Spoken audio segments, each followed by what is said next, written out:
galaw ng ibang mga senador. Arang halatang-halatang merong gustong pagtakpan.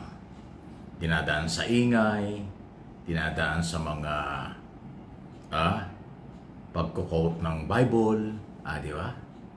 Alam mo, pagka ginagamit natin ng mga Bible tungkol sa iba't ibang issue at politikong gagamit, mas marami ang hindi naniniwala, mas marami ang hindi matutuwa, okay?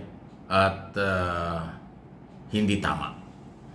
Kasi pag ikaw ay nasa gobyerno, gumawa ka ng tama, aayon sa batas ang paggastos ng pera at iyong ginagawa, hindi mo na kailangan i-quote pa ang mga Bible. Ang Bible huwag mo nang gamitin. Merong isang senador dyan na parang ministro, parang pare. Kung sino-sino mga ginagamit o dalawa yata yung senador na hindi naman kailangan. Parang pag nakinig ka sa kanya, akala mo totoo. Pero pag sinundan mo ang kanyang pinanggalingan at background, parang ang labo naman sa sinasabi. So pangalanan natin, tukoy natin, yung ilang mga senador ay identify na opposition ngayon. Kaya sila nag-iingay na kung ano-ano. Hindi nila alam kung paano nila kontrahin si Ping Lacson at si Soto doon sa galaw nila sa Senadong palabasin at ilabas ang kahit sino. Hindi lang sa Marcos administration nagkaroon ng anomalya, kung hindi kasama ang Duterte administration. Kaya kung yung mapapansin Marcoleta, Cayetano, Villanueva, Jingo Estrada, at kung sino pa, iba ang mga dating. Ngayon, yung mahilig magsalita ng kung ano-ano sa media, social media, interview at iba pa, na si Alan Peter Cayetano, nagagamit niya ngayon yan dahil siya ngayon ang minority leader. Isipin mo pati yung CCTV na ipinakita ni Senator Lacson sa Blue Ribbon Committee, kino-question ni Alan, pero hindi naman niya kino-question doon sa hearing. Kino-question niya sa media. So, puro publicity lang. Bakit daw kailangang ilabas yun para bang nawawala yung privacy? Yun nga yung purpose ng CCTV. Yung mga pwedeng pagdudahan, kaduda-duda na personalidad, na papasok lalabas sa buong Senado, ayun talaga ang purpose nun para ma-identify. Ay kasi gustong palabasin ni Alan Cayetano, bakit? Kahit na lang sino, ilalabas natin kung sino lumalabas sa CCTV. Para bang wala nang karapatan tumanggap ng bisita at kung sino ang opisina nila. Aba, hindi ganun. Ngayon lang naman nangyari ito dahil merong graft in corruption at merong pinagdududahan ng mga senador tulad ni Villanueva at ni Jingo Estrada na na-identify na.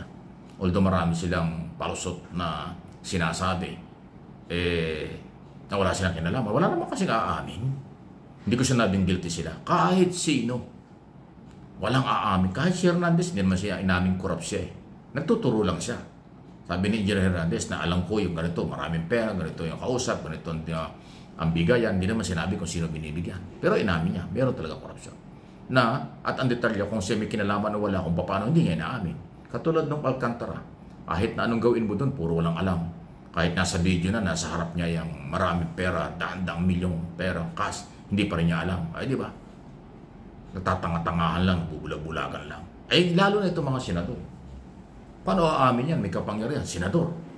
At pwede nilang gamitin. Kaya kitang-kita mo sa mga hearing. Kung yung kanilang itinatanong ba ay para sa bayan, para sa katotohanan, o nandun sila sa hearing para idepensa o ipagtanggol ang kailang sarili. Nag-take advantage para ipagtanggol ang sarili. Nag-take advantage dun sa oras, pagkakataon para ipagtanggol ang politiko na kailang kakampi. Especially ang mga Duterte. Di ba? Yung grupo ngayon, nga yung humarang doon sa impeachment. At hindi nila alam kung anong ibig sabihin, alam man, pero hindi ginawa yung forthwith, kaagad-agad. Ano ba yung pinag-usapan sa impeachment? Di ba korupsyon? Na di umano'y kinasasangkutan ni Sara Duterte?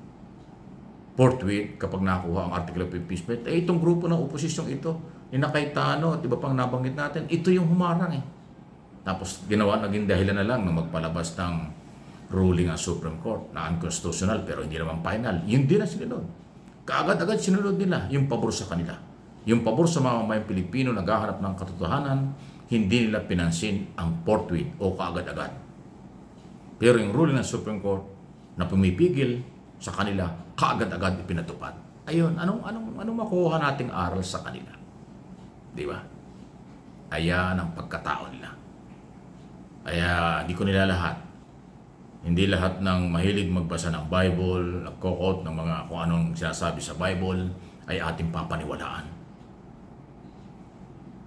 Parang propaganda or nagiging rason na lang para kunwari maka-Diyos, makatao para sa katotohanan, pero pag binasa mo ang kanilang pagkatao, sandali, malayo sa sinasabi. Di ba, Senador Alan Peter Cayetano, walang personalan. Ikaw naman ang gumagawa niyan eh. At saka si Villanueva, sino bang, meron bang ibang senador na nagko-quote ng mga may kaugnayan sa Bible? Wala, kayong dalawa lang naman eh. Di ba? Gamitin kaya ninyo yung inyong alam sa Bible sa tamang investigasyon nang walang kinakampihan. Kahit Duterte pa yan, kahit Marcos pa yan, kahit sino pa yan. Mas kapanipaniwala. Pero kung dating sa media, aking opinion ko lang ang lahat ng sinasabi ko. At interpretation, analysis, ang mga nangyari. Sa tingin ko, may pinagtatakpan lang kayo eh. Nakatutok lang kayo sa 22, 25, 3 years under Marcos administration. Paano yung 2016 to 2022? Kahit may pandemic, may umaming nakakuha ng billion project. May pandemic, may project, isarado ang lahat ng opisina at gobyerno or private sector ng panahon yun. O bakit ayaw kayo doon? Bakit parang wala kami naririnig sa inyo? Na isama yan, imbestigahan yan. Wala. Yung mga identify na kontraktor na malapit sa pamilya ng mga senador o ng senador, o meron ba kayong comment? Nakakasamit yung inyong mga galaw. Huwag nyo kami pinaglululoko kasi. At hindi papayag at hindi ho pwede dito sa aking mga channel ang mga pambobola, paglilihis, at gimmick ninyo mga politiko. Huling-huli namin kayo, lalo na ako. Kilala ko yung mga galaw. Hindi man ako nagmamagaling. Hindi sa lahat ng oras pagkakataon. At hindi rin lahat ng politiko. Base lang yan sa inyong ginagawa at sinasabi. Ang ating sinasabi rin, pinanguhugutan. Magbago na kayo. Kung gusto nyo talaga ng tunay na pagbabago. At kung gusto rin nyo kayo pagkatiwalaan, manindigan kayo bilang independent senador. Sa ngayon kasi, Duterte senador ang dating nyo eh. Anti-Marcos, anti-Lacson. O baka sabihin natin parang ayaw din yung sumabit at isabit at masabit yung mga pangalan ninyo. Abay, hindi pwede. Putok na itong katiwalian. Trilyon itong hinahanap na pera eh. Ang tatamaan, giba. Ang haharang, guilty. Ang magbibigay ng proteksyon, guilty. Ang pikon, guilty. Dapat ang tatamaan, managot, harapin, magpakalalaki. Huwag gamitin ang koneksyon, kapangyarihan, kasi kahit anong gawin nyo, hindi nyo mapagtatakpan ang katotohanan.